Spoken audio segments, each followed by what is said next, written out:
Boa noite, Tamires, tudo bom? Me ouve direitinho?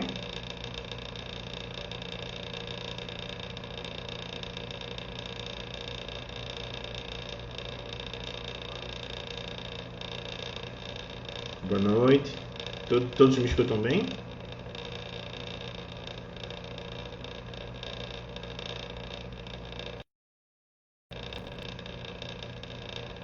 Ótimo, ótimo. Já já a gente começa.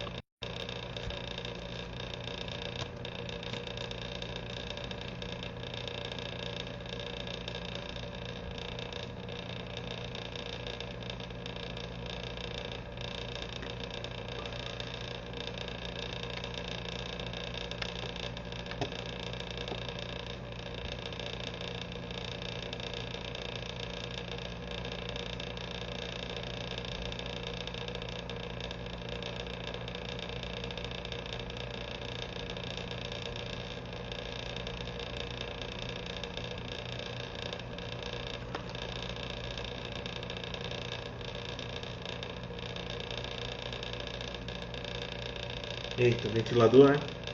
Hum,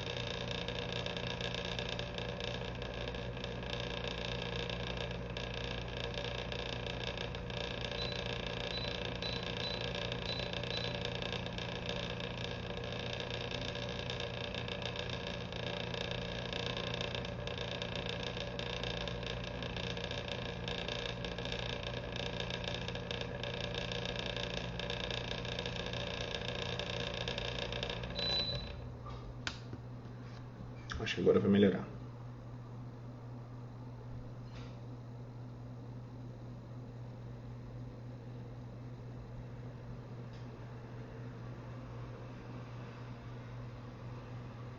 Bem, vamos começar agora. Queridos amigos, queridos irmãos, boa noite a todos e todas. Mais uma vez estamos aqui reunidos no Instagram da UNEG, União Espírita Jaboatãoense. Agradeço novamente a confiança a todos os trabalhadores, em especial a Tamires e a Elaine, que tem falado comigo com mais recorrência. Estamos hoje mais uma vez para representar aí os ensinamentos da nossa Santa Doutrina, que hoje possamos entender e compreender um pouco de todo o processo doutrinário e também da lição tão profunda, tão importante que o Evangelho do Cristo nos dá diariamente. Né? Antes de mais nada, gostaria de agradecer mais uma vez a confiança e aos trabalhadores que estão aqui assistindo conosco e dar uma nota de pesar. Hoje retorna à pátria espiritual o seu Zezinho, trabalhador, sócio fundador e primeiro presidente da UNEG, e colaborou bastante na construção para levantar as paredes do centro e sempre trabalhou muito envolvido na reforma das gestantes. Também casado com Dona Neuza, né, durante 60 anos, pai de 10 filhos. E apesar da distância física, hoje nós iremos saudar a sua história e também vamos lembrar com muita saudade, lembrar com muita alegria seu trabalho, sua história enquanto trabalhador espírita e também celebrar o retorno à pátria espiritual. Temos certeza que ele será muito bem amparado pelos irmãos que já estão do lado de lá e nós do lado de cá saudamos a sua ida, mas cientes do nosso reencontro no futuro. Então, para a gente começar, vou proferir a prece inicial e começaremos a refletir sobre o tema de hoje. Senhor Jesus, Mestre amado e querido, espíritos amigos que colaboram com a União Espírita Jaboatãoense, com a Federação Espírita Pernambucana, gostaríamos de pedir o amparo, o auxílio, para que possamos acolher todos os espíritos amigos encarnados e desencarnados com as palavras acolhedoras e amáveis do Evangelho, consolando e esclarecendo para a fé na vida futura. Que hoje possamos fortalecer o que já sabemos, que possamos refletir sobre o novo e que possamos, principalmente, internalizar tudo que vamos aprender hoje, tudo que vamos refletir hoje. Nos ampara, Mestre amado e querido, que possamos continuar com muita fé nesse momento de regeneração em que passamos. Cientes dessa rogativa, Senhor, gostaríamos de dar por iniciado mais uma reflexão da noite de hoje. Que assim seja. Bem, pessoal, hoje, como já deve ter sido divulgado, vocês devem ter recebido nas plataformas, né, de mídia social, WhatsApp, Facebook, Instagram.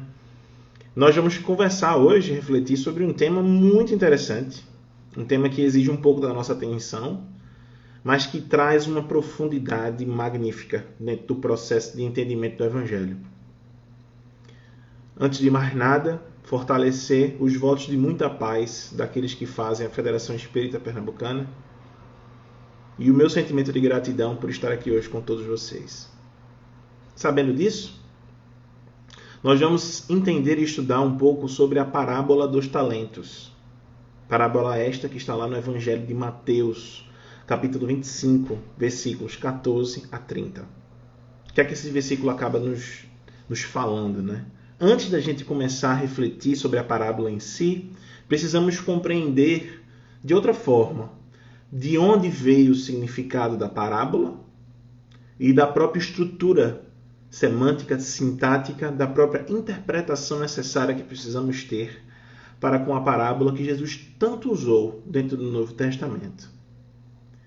E apesar disso, apesar dessa necessidade de estarmos lendo sobre a parábola dos talentos, vamos precisar dar um passo atrás para a gente entender o contexto dessa parábola, que traz uma profundidade muito importante e muito relevante para o contexto e para o cenário atual em que vivemos.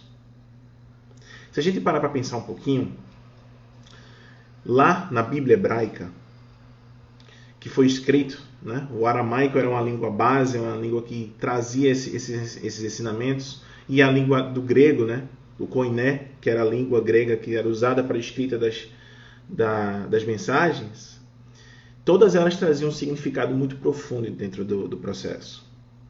Então, por saber disso, nós começamos a procurar na Bíblia hebraica um termo chamado mashal, que significa, dentro da sua sintaxe, oráculo, provérbio, alegoria, máxima ou parábola. Se a gente for procurar a tradução grega e trazer um pouco dessa definição do mashal da Bíblia hebraica e trazer para o conceito grego, a gente vai encontrar a troca da palavra mashal por parabolé.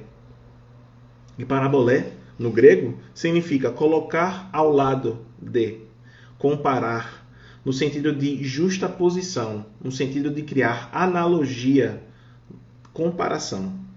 Então a gente já começa a pensar que a parábola traz uma analogia, traz uma justaposição. Ela coloca ao lado a definição central e ela consegue simplificar, ela consegue comparar pelo simples. E é essa a essência do ensinamento de Jesus, dentro de toda a sua pedagogia no Novo Testamento. A simplicidade do amor, que nós achamos ainda muito complexa, mas foi a única linguagem que ele conseguiu exprimir de maneira que tocou o coração dos letrados e dos iletrados, daqueles que tinham conhecimento e daqueles que não tinham conhecimento. E aí, dentro desse entendimento, quando a gente conecta a cultura hebraica com a língua grega, né, a gente vai começar a entender que existe, apesar desses sinônimos, uma conexão. E era muito complexo conceber essa conexão, porque lá naquela época, você falava aramaico, pelo hebraico, né? Você falava aramaico, mas você escrevia em grego. Né? Você escrevia de uma maneira diferente da forma como você falava. Então, existia um entendimento de leitura que era necessário entender o contexto religioso, o contexto jurídico, o contexto científico, o contexto geográfico, o contexto social como um todo, para poder a gente conceber as palavras que foram proferidas naquela escritura. Sabendo disso, a gente começa já a pensar uma outra coisa interessante. Por que Jesus, então, falava por parábolas? Qual a necessidade dele de falar assim? E aí a gente começa a perceber, dentro dessa conexão da língua do grego e do hebraico, a gente começa a entender que dentro desses parâmetros, dentro dessas variáveis que a gente acabou de pensar, a gente precisa ter não só o estudo, mas a gente precisa meditar sobre o ensinamento, a gente precisa sentir o ensinamento e vivenciar aquilo que foi dito. E por essa vivência é que a gente começa a perceber quão importante é o estudo profundo do Novo Testamento para a gente entender as nuances e as comparações justas de Jesus para com aquele ensinamento. Só assim conseguimos entrar num processo de crescimento espiritual perante o que foi dito ali. E a partir daí que a gente começa a falar. Por que ele começou a falar por parábola, então? A gente entendendo que havia um contexto muito mais complexo, existiam pessoas que entendiam das escrituras antigas há muito tempo, elas conseguiam conceber o aramaico dentro do Velho Testamento, trazendo todos aqueles profetas e todos aqueles ensinamentos. Por que, então, Jesus falava por parábolas, se já existia essa estrutura de entendimento? E aí a gente lembra, lá no Evangelho segundo o Espiritismo, a mensagem: não ponhais a candeia debaixo do alqueire. Ponha-na, sim, sobre o candeeiro, para que ele possa iluminar a todos que estão ali ao redor. Então, entendendo isso, Jesus falava por parábolas porque ele entendia e mostrava que a justiça divina, ela não separa. A justiça divina multiplica. Ele falava a todos, aqueles que entendiam, aqueles que tinham a sabedoria científica ou a sabedoria da vida. Ele iluminava a todos. Assim como a lua nos ilumina à noite, por meio da luz do sol, assim como o próprio sol que emana seus raios solares para nós, ilumina a qualquer um pela justiça divina do amor. Concebendo essa ideia agora dentro da nossa mente, a gente começa a analisar e perceber quão profundo eram os ensinamentos do Cristo naquela época e como era importante para a gente colocar esses ensinamentos dentro do nosso coração. E a gente vai perceber essa necessidade exatamente no capítulo 25 do Evangelho de Mateus. E aí, o capítulo em si era o capítulo que representava o sermão do Monte das Oliveiras, também conhecido como sermão profético. É esse capítulo que nos mostra o entendimento da transição planetária. É o momento onde Jesus fala a todos, no sermão, o processo de transição e de dinamismo necessário para o futuro que há de vir. Essa é a estrutura do capítulo 25 do Evangelho de Mateus. A profecia. O falar do futuro. Que naquele momento poderia parecer muito incerto, mas garanto a vocês, daqui a 2000 anos, nós iremos pensar e raciocinar da mesma maneira como Jesus nos disse há 2000 anos atrás. Há um entendimento do futuro nessa passagem. Há uma cobrança, há um consolo, há um esclarecimento dentro do que precisamos fazer na Terra para o nosso progresso espiritual. O mais profundo do capítulo traz isso tudo. E aí, por ser dinâmico, o dinamismo é a palavra-chave desse capítulo. É o capítulo que vai nos mostrar da proatividade do espírito imortal de progredir, da responsabilidade de cumprir com aquilo que recebeu, do movimentar-se, do sair da escuridão para servir ao próximo. Ao multiplicar, assim como a parábola nos dá essa ideia de comparação, na justiça divina do multiplicar, o amor, o ensinamento para todos. E aí, o capítulo resume com duas parábolas em específico. A primeira é a parábola das 10 virgens. E o segundo é a parábola dos talentos. Parábola essa que nós vamos falar. Antes da gente ler sobre essas parábolas, nós precisamos dar um passo atrás para entender aonde a gente está pisando. Então, dentro dessa ideia, a parábola das 10 virgens ela vai consolar, ela vai trazer a confiança, ela vai trazer a esperança dentro do processo de transição, dentro do processo de evolução espiritual. E ela não só vai trazer essa confiança, essa esperança, mas ela vai dar a importância da dinamização, da importância da movimentação que precisamos ter para conceber o processo de transição planetária. E esse processo de transição vem com a parábola dos talentos, que ela não só vai consolar pela responsabilidade de recebermos aquilo que vai nos ser cobrado naturalmente, e alertar de que não adianta só a gente se movimentar, a gente tem que construir por dentro. Não adianta a gente saber de quais salteadas as referências da doutrina espírita, de todos os textos de Kardec, de todos os versículos do Novo Testamento, saber todas as simbologias do Velho Testamento, se a gente não consegue construir por dentro. Então, esse convite que o Espiritismo nos dá, nos leva à reflexão de o que eu estou fazendo com esse ensinamento que eu estou recebendo. De que adianta eu levar esses ensinamentos e colocar isso em prática na minha fala se eu não consigo fazer aquilo que eu digo? E acaba sendo um processo de autoavaliação, de autoconhecimento. Também não é um processo de cobrança interior ao ponto de sofrer, mas a consciência do processo de evolução espiritual que passamos. Cada um sabe da sua história. Cada um é responsável por tudo aquilo que cativa. Então, é por aí que a gente começa agora a entender que essa estrutura profética do capítulo, ela vai nos falar de uma nova era que ainda vai vir e vai nos colocar numa ideia de que estamos num processo de transição, que fazemos parte desse processo de transição e que isso foi dito lá atrás. E que esse processo de transição é cíclico. Ele não é único, ele não é uníssono. Ele faz parte, assim como a lei da natureza nos dá o senso cíclico das estações, o senso cíclico do nascer, do evoluir, do desencarnar, do morrer e do renascer de novo.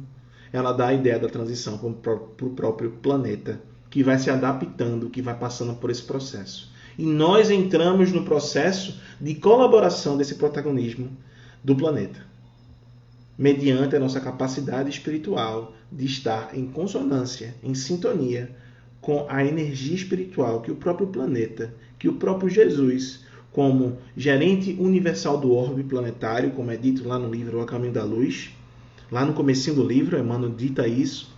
E a gente começa a entender de que ele nunca vai dar um ponto sem nó. A espiritualidade nunca vai dar um ponto sem nó, né? E aí a mensagem acaba levando muito nessa ideia. E aí, para a gente começar a entender, lá na parábola das 10 virgens, que é a primeira parábola, Mateus capítulo 25, versículos 1 a 14, ela fala o seguinte: Então o reino dos céus será semelhante a 10 virgens, que, tomando cada uma suas próprias lâmpadas, saíram ao encontro do noivo. 5 delas eram tolas, 5 delas eram prudentes. Pois as tolas, ao tomarem as suas lâmpadas, não levaram consigo o óleo. O óleo, nesse caso, o óleo de oliva, era o óleo que dava com o processo de combustão da lâmpada. As prudentes, no entanto, levaram esse óleo nas vasilhas como com as suas próprias lâmpadas. E tardando o noivo, todas cochilaram e adormeceram. Mas à meia-noite houve um clamor: Eis o noivo, saí ao seu encontro. Então todas aquelas virgens se levantaram e prepararam suas próprias lâmpadas. As tolas disseram às prudentes: Dai-nos do vosso óleo, porque as nossas lâmpadas se apagaram. As prudentes responderam dizendo: De modo nenhum, talvez não seja suficiente para nós e para vós. Ide antes aos que vendem e comprai vocês mesmas o seu óleo. Ao saírem para comprar o óleo, veio o noivo. As preparadas entraram com ele nas bodas, e a porta foi fechada. Posteriormente vieram as virgens remanescentes, dizendo: Senhor, Senhor, abre-nos a porta. Em resposta ele disse: Em verdade eu vos digo que eu não lhes conheço. Portanto, vigiai, porque não sabeis o dia, também não sabeis a hora. Mateus 25, 1 a 14. Uma mensagem muito bonita que nos traz os sentidos e os sensos de manter a vigia, a vigilância no nosso coração. Espera, porque a esperança é companheira. Porque não é você que planeja, não é você que monta o destino do mundo, só espera, porque quem espera tem esperança, e quem tem esperança confia. E aí, esse processo da parábola nos dá essa condição para entender o dinamismo necessário para a gente renovar, regenerar e construir. Primeira geração do processo de desenvolvimento do planeta. A necessidade da lâmpada, da essência divina que está dentro de nós, no combustível do amor, no óleo, que tanto foi dito, para aquele que soube preparar a lâmpada e soube entender a essência, conseguiam entrar no processo de construção planetária daquela geração. Os outros, no entanto, como há uma pedagogia e a justiça divina, não estavam preparados para o processo e tiveram que esperar. E a esperar não é o sentar e ficar aguardando, mas é o esperar do esperançar. É a esperança de fazer, a proatividade de cumprir a tarefa. Dessa essência da lâmpada e do óleo que acaba queimando a essência divina que há dentro de nós, do conhecimento do amor que está dentro desse processo. O mais interessante da parábola é que ele dá esse recado. E no processo de transição planetária a gente começa a entender agora, dentro desse dinamismo, a parábola dos talentos. Que a gente pode até falar assim, a transição planetária é como se fosse um proprietário. E a gente vai começar a ler agora que proprietário é esse. Então vamos lá. Um proprietário que age como um homem, que tendo de fazer uma longa viagem fora do seu país, chamou seus servos, seus servidores, e entregou os seus bens. Para um, ele deu 5 talentos. Para outro, ele deu 2 talentos. E para outro, ele deu 1 talento. Passando o tempo da viagem, e cada servo ficou com a responsabilidade de cuidar daquele talento e gerar o investimento necessário. Na volta, eis que o Senhor recebe a todos, e o primeiro que recebeu os 5 talentos foi chamado à conta e disse: Senhor, me entregasse 5 talentos.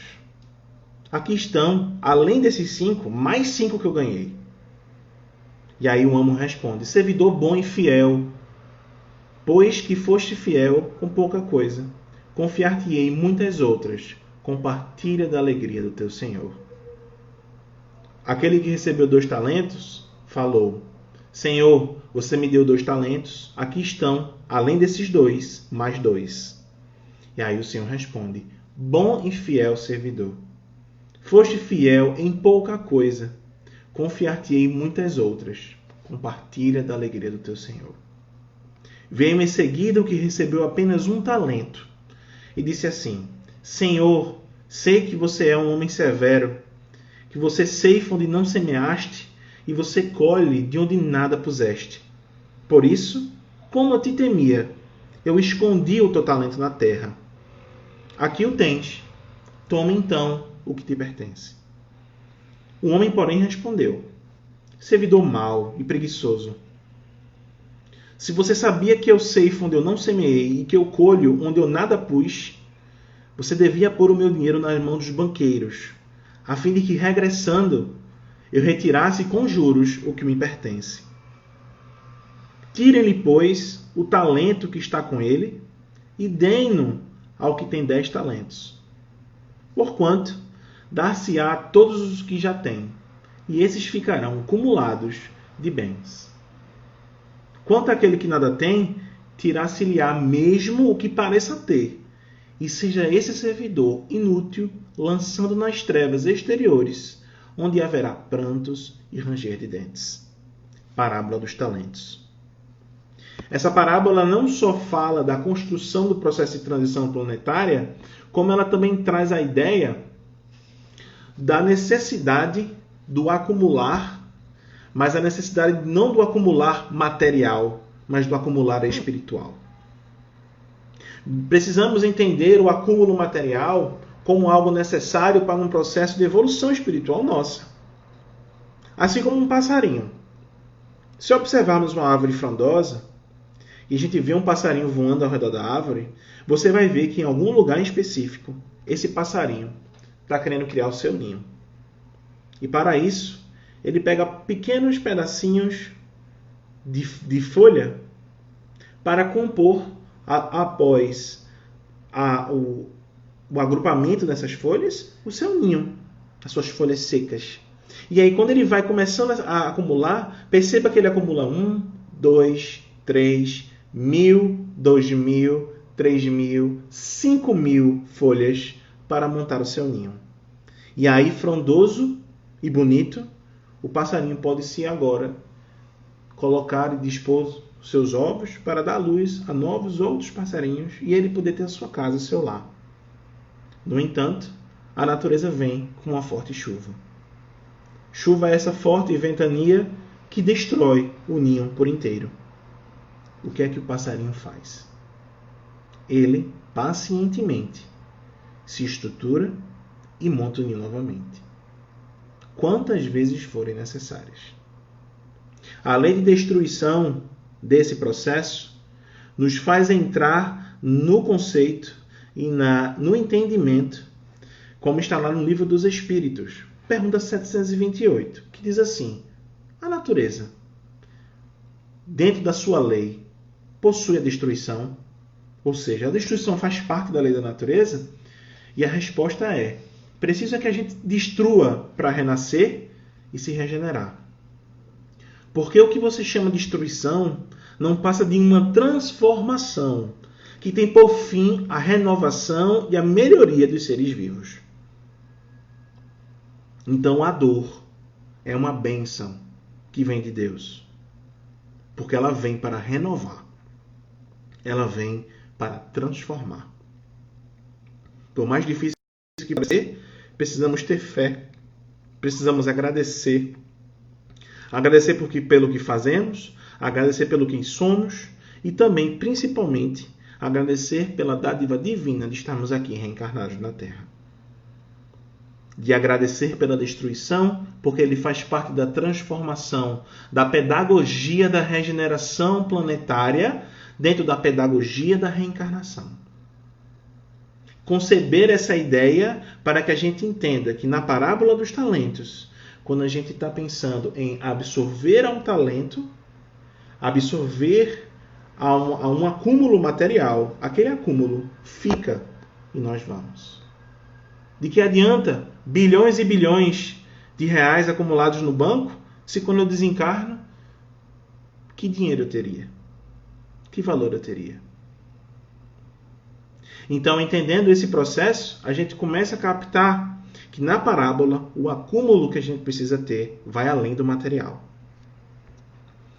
Então, nessa parábola em específico, quando ele começa a falar da ideia do senhor que viaja para outro país, a gente precisa entender que naquela época era comum um senhor de terras que tinha bens muito acumulados, era natural que eles viajassem com frequência.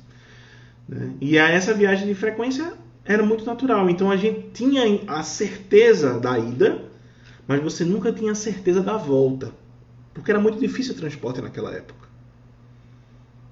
E aí, naturalmente, os ricos, os servos, o senhor dos bens, ele confiava suas riquezas a contadores, que eram também parte da cultura judaica da época. Servos, que administravam essas riquezas daquele senhor, enquanto a gente está sempre construindo e absorvendo esses ensinamentos, sempre tem um contador, um servidor que está ali administrando bem. E são esses servidores que são chamados no momento da viagem desse senhor. E aí é natural também que os judeus cobrassem juros aos gentios da época. Então esses juros, Eles também faziam parte, não estavam de acordo com a legislação, mas um contexto cultural histórico estava. E aí esses juros também eram cobrados e naturalmente esses servidores conseguiam gerar juros em cima dos investimentos recebidos. Então quando a gente vê um trabalhador recebendo 5 talentos e recolhendo o dobro, 2 talentos e recolhendo o dobro, aquilo ali era parte da metodologia do trabalho, do acúmulo dos juros, dos investimentos daquele senhor. E ele estava feliz por ver o acúmulo desses juros. Percebam como é interessante a fala de Jesus, porque ele trouxe um comportamento social, um comportamento legislativo, financeiro, para dar a ideia do além da matéria. Perfeito. E aí, quando a gente vai levando essa conjuntura de entender as várias formas de investimento, aí chega que chega para o Senhor, para o seu servo e fala assim: Senhor, eu sei que você é muito duro. Então, ao invés de ir atrás de investimento de juros, eu enterrei o dinheiro na terra. Que também era uma forma de você guardar sua fortuna. Era a forma mais pobre que tinha na época de você guardar seu dinheiro. E aí esse servo, esse último servo, que foi o que recebeu menos talentos, guardou em terra. E quando ele fala, toma aqui, Senhor, o que te pertence, para muitos na sociedade judaica, era a mesma coisa que dissesse, isso aqui não é mais comigo. Isso aqui não é mais da minha responsabilidade. Toma. Também conhecido como toma que o filho é teu. Né? Se a gente parar para pensar direitinho. E esse toma que o filho é teu dá a ideia de que assim, olha, eu guardei teu dinheiro por um favor. Mas eu não fiz nada para te ajudar.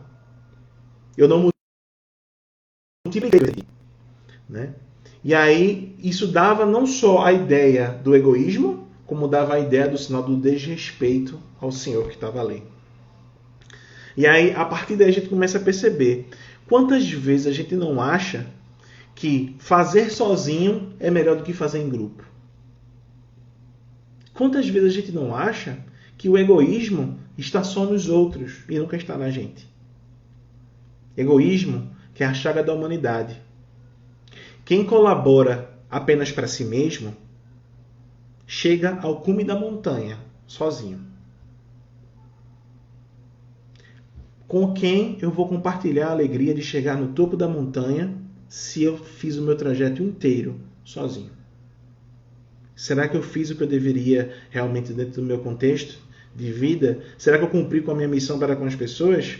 E aí a gente começa a conceber a multiplicação do bem dos juros da multiplicação do amor. Pois a simplicidade das parábolas de Jesus multiplicava para aquele que recebia. Então, o amor é multiplicação. O amor é colaboração. Se nós não queremos colaborar e multiplicar, estamos negando o amor? E a gente começa a perceber como está nas pequenas coisas. Lá no livro Nosso Lar, André Luiz tem uma cena, né, no próprio livro também, lá no filme também, né, para quem não assistiu, assista, que é muito bonito o filme. Retrata bem, é muito emocionante. O doutor André Luiz, ainda encarnado, era um médico de muitos respeitos sociais, era muito conhecido, e tinha uma paciente que pediu para ser atendida de graça. André Luiz foi de cara feia, atendeu com maus olhos.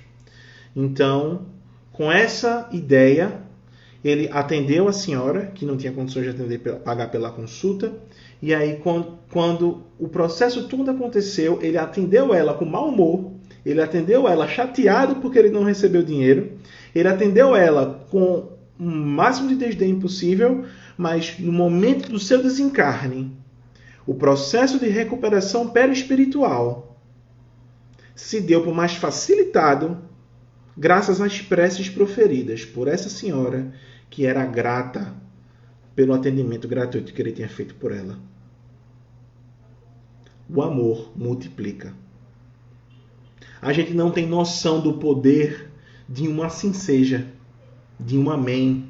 A gente não tem noção do poder de uma oração e de um Deus te abençoe. A palavra sincera, ela cura. Ela vai exatamente naquele ponto que a gente precisa sentir e a gente recebe uma cura divina de um processo de regeneração do processo. E é a partir daí que a gente começa a entender como é importante a gente estar com prece. Como é importante a gente desejar o bem ao outro, não importa quem seja.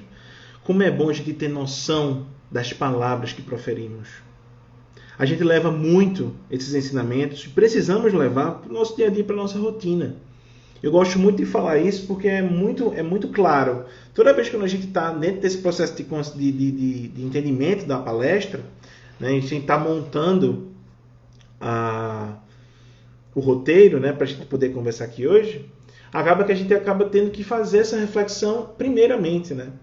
E é um processo muito legal, porque você começa a se colocar na sua rotina, nos seus atos, na sua fala, aquilo que você não só tenta fazer, mas também aquilo que você não faz, né? E aí entra no processo de pedagogia do processo, né? A doutrina espírita ela é muito importante nesse quesito. E quando a gente entende a importância de fazer uma prece, no quanto ela consegue fazer uma renovação espiritual dentro do processo do ente encarnado e desencarnado, a gente começa a conceber. Ora, então, eu não posso guardar para mim só essa energia, eu não posso guardar para mim esse sentimento tão legal, né?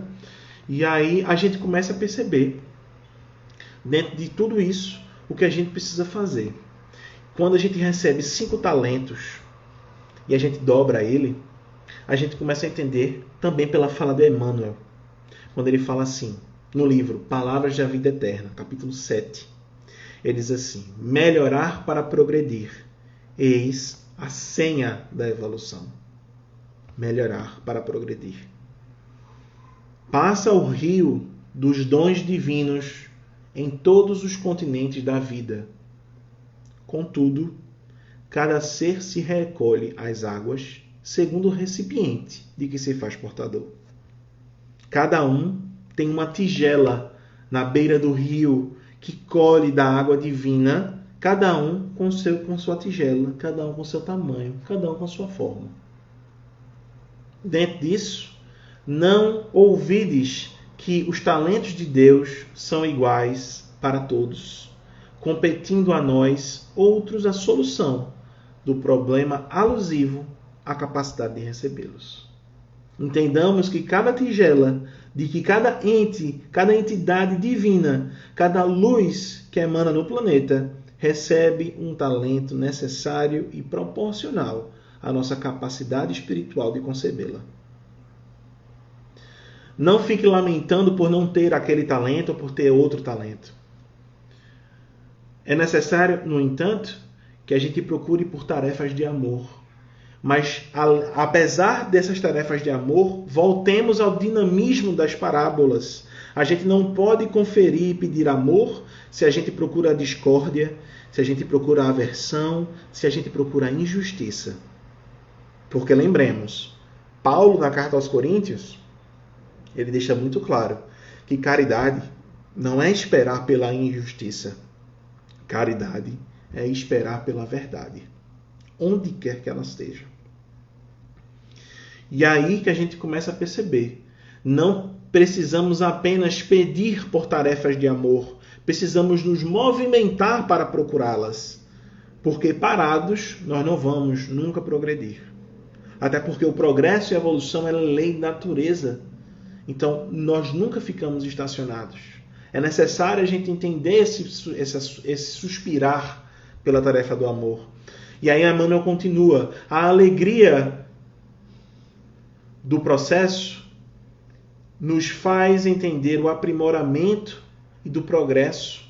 E a gente não pode nunca se afastar do trabalho que renova, do estudo que aperfeiçoa, do perdão que ilumina, do sacrifício que enobrece e da bondade que santifica. Lembrem-se sempre que Deus nos dá tudo aquilo que nós precisamos para que nós possamos entrar no processo de evolução. Mas não nos esqueçamos que as dádivas que nós recebemos são proporcionais a nossa capacidade de compreendê-las.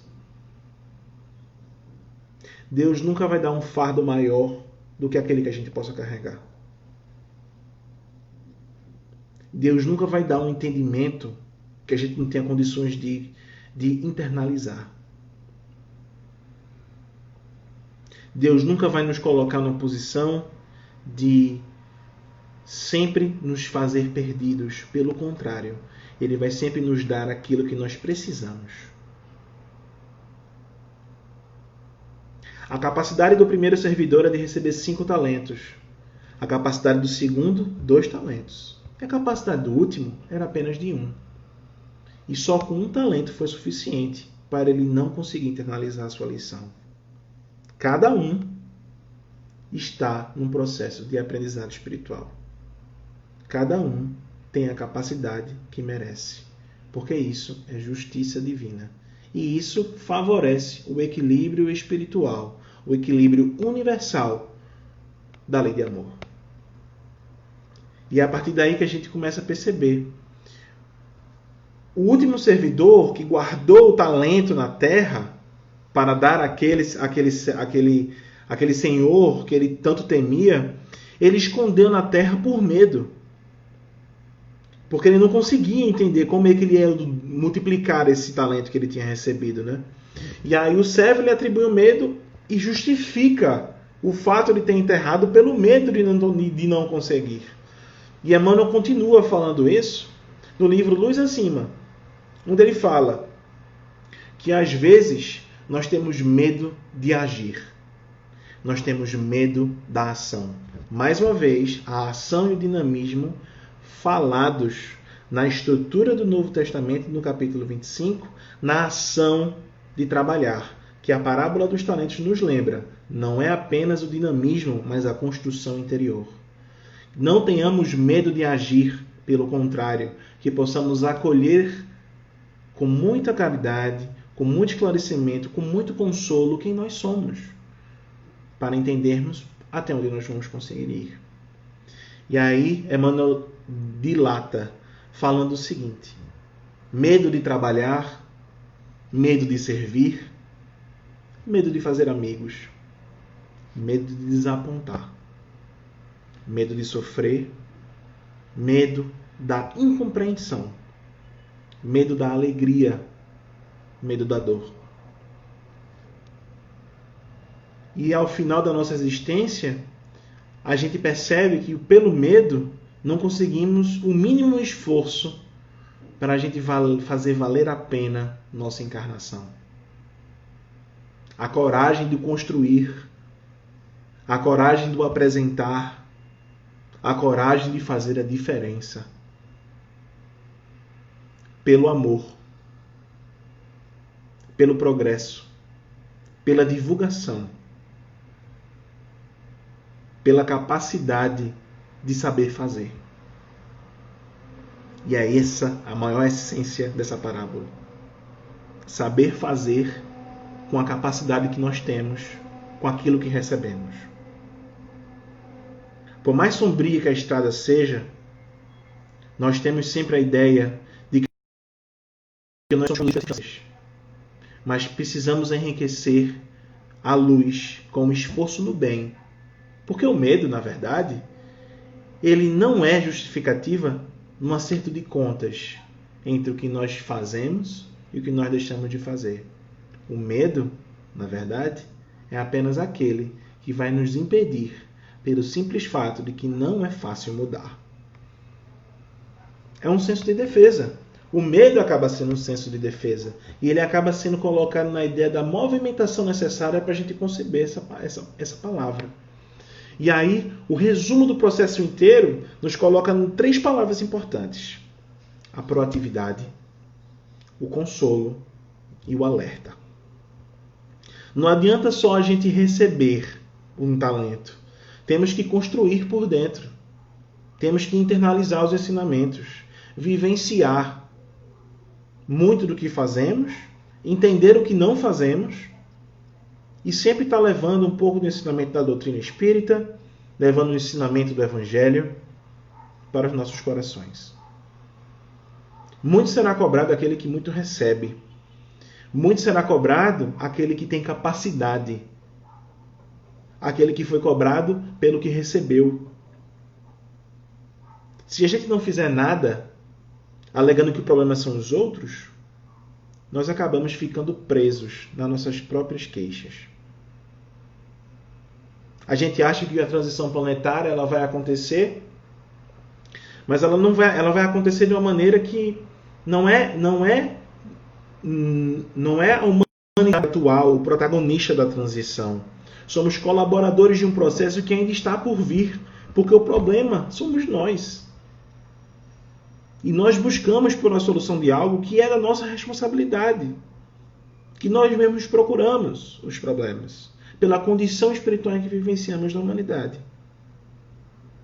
Ao invés de queixarmos, vamos agir. Ao invés de falar, vamos fazer. Pouco a pouco, passo a passo, sempre recordando os ensinamentos do Cristo. E nesse momento de transição em que vivemos, precisamos dinamizar e para entender que os responsáveis por sanar as dores da transição não somos nós. Porque a gente já é aquele que cria o problema. E precisamos movimentar isso tudo. Precisamos renovar internamente, redescobrir o que está dentro de nós. Abrir as janelas e as portas da nossa casa, tirar o pó dos móveis não usados. Organizar as mesas, preparar o banquete, entender e conceber os ensinamentos do Cristo e sempre entender de que é normal, é natural, faz parte do nosso progresso. Existem lugares da nossa casa que estão bagunçados. Mas o que estamos fazendo para melhorar? Pouco a pouco, dia a dia. E aí, quando a gente entra nesse processo de interiorização, de entendimento espiritual, a gente começa a pensar agora um dos ensinamentos mais importantes do Cristo, que resume toda a sua doutrina. Amar ao próximo como amar a si mesmo. Se a gente não olha para dentro de si, e a gente não se entende, a gente não se respeita, a gente não se limita, a gente não equilibra, como é que a gente vai fazer isso fora da nossa casa? Como é que eu vou entender pela empatia a dor que eu também sinto? Como é que eu vou trazer, vivenciar essa dor, entender o amor, se eu não consigo fazer isso comigo mesmo? Que diferença eu fiz? E é a partir daí, a partir dessa diferença entre cada história a contar, dentro dessa unicidade, muito interessante, inclusive, a fala de Paulo, quando ele diz gravitar na unidade divina, resposta da pergunta 1009 do Livro dos Espíritos, quando ele fala unicidade de Deus, inclusive ele fala unicidade divina, para conceber a ideia de que todos nós gravitamos nessa unicidade, no ser único. E por essa gravitação é que a gente começa a entender de que cada um tem uma história, cada um tem um ensinamento a levar.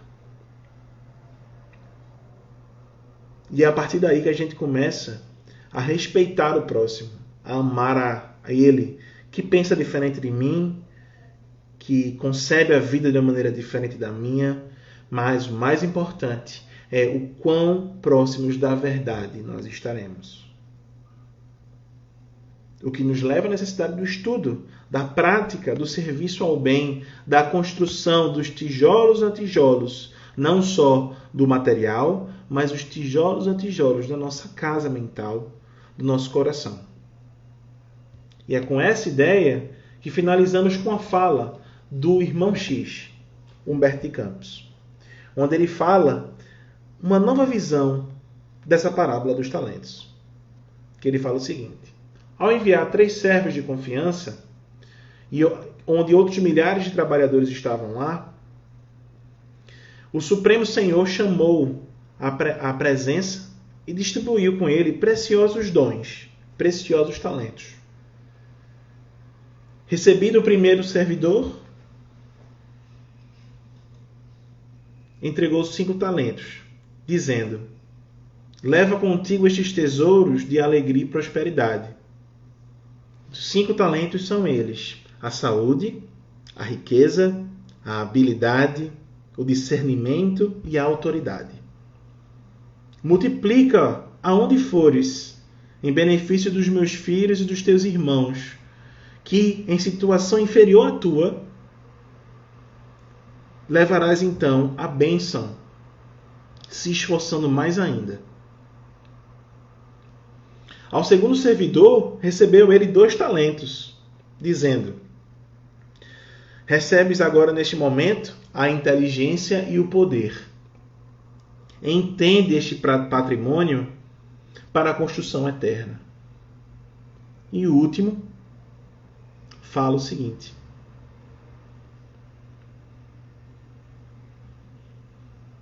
recebe então esta lâmpada sublime e segue.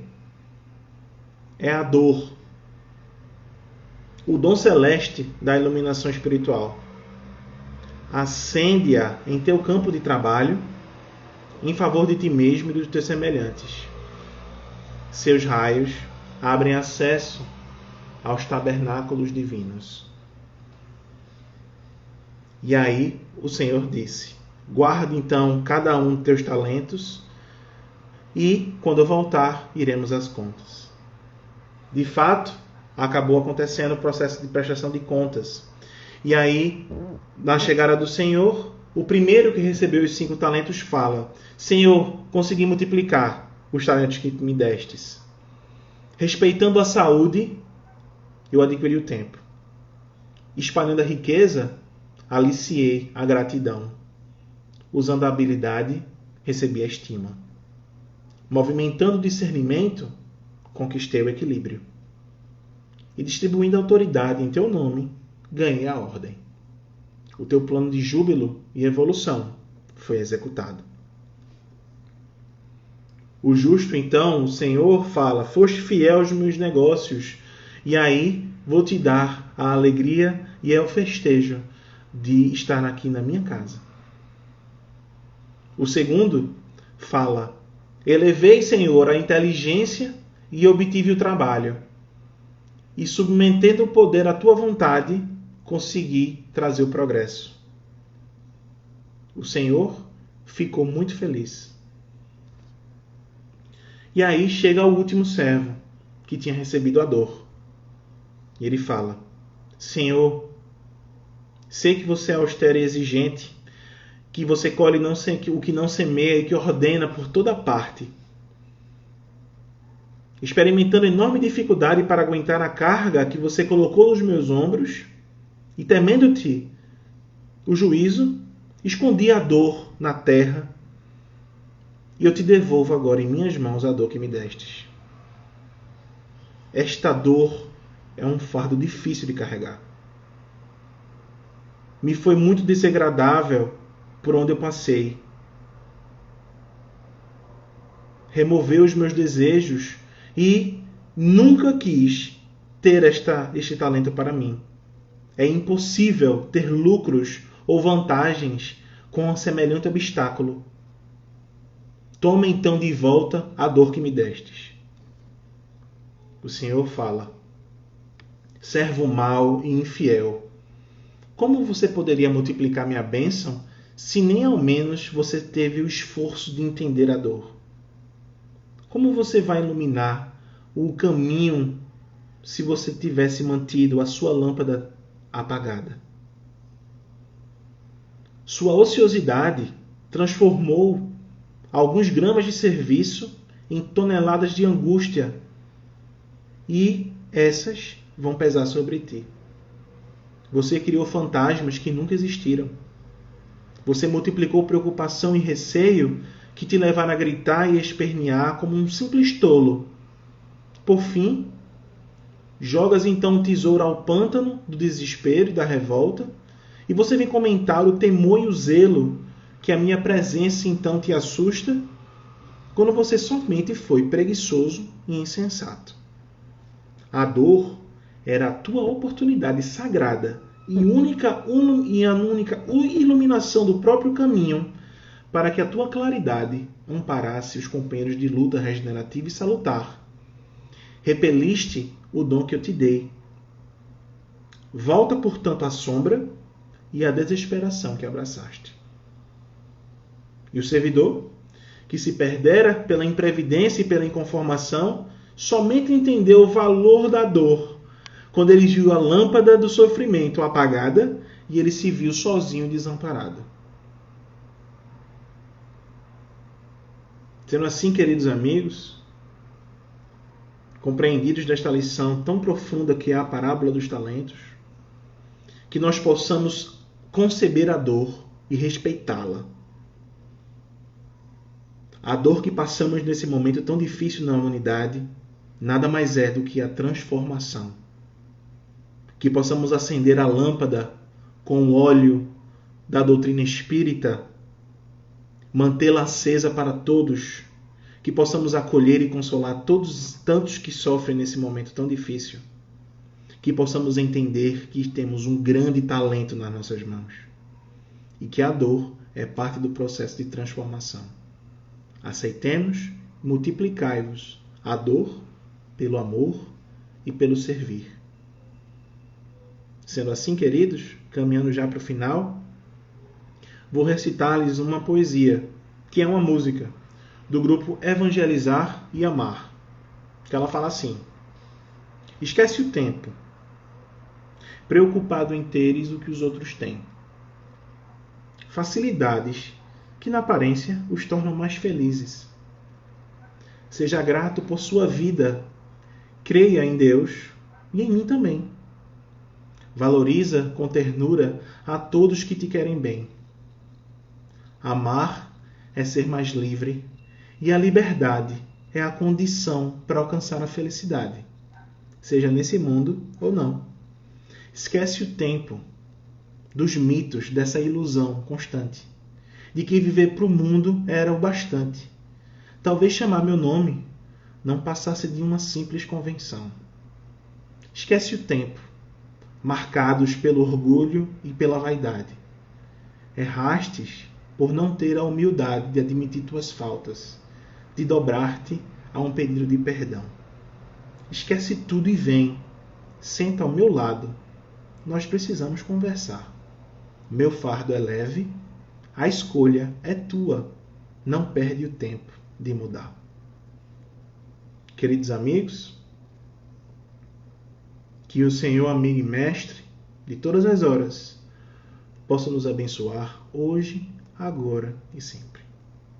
Que assim seja. Para a gente fazer a prece de encerramento, lembrar a presença amiga do nosso amigo Seu Zezinho, pela história construída com todos os trabalhadores da UNESG, no plano espiritual, no plano material, que possamos sempre lembrar com muita alegria da sua colaboração, da sua pessoa, da sua alegria, fortalecendo as energias positivas para toda a família. Vamos à prece. O Senhor é meu pastor e Ele não me faltará. Descansa-me em verdes pastos. Guia-me mansamente às águas tranquilas. Faz minha alma retornar. Guia-me pelas veredas da justiça por amor do seu nome. E ainda que andasse pelo vale da morte, não temeria mal nenhum, porque tu estás comigo. Com o teu bastão e o teu cajado me provocam. Preparas a mesa perante mim, na presença dos que me provocam. Unge-me a face e o meu cálice transborda. Certamente que a bondade e a benevolência me seguirão todos os dias da minha vida e voltarei à casa do Senhor por longos anos.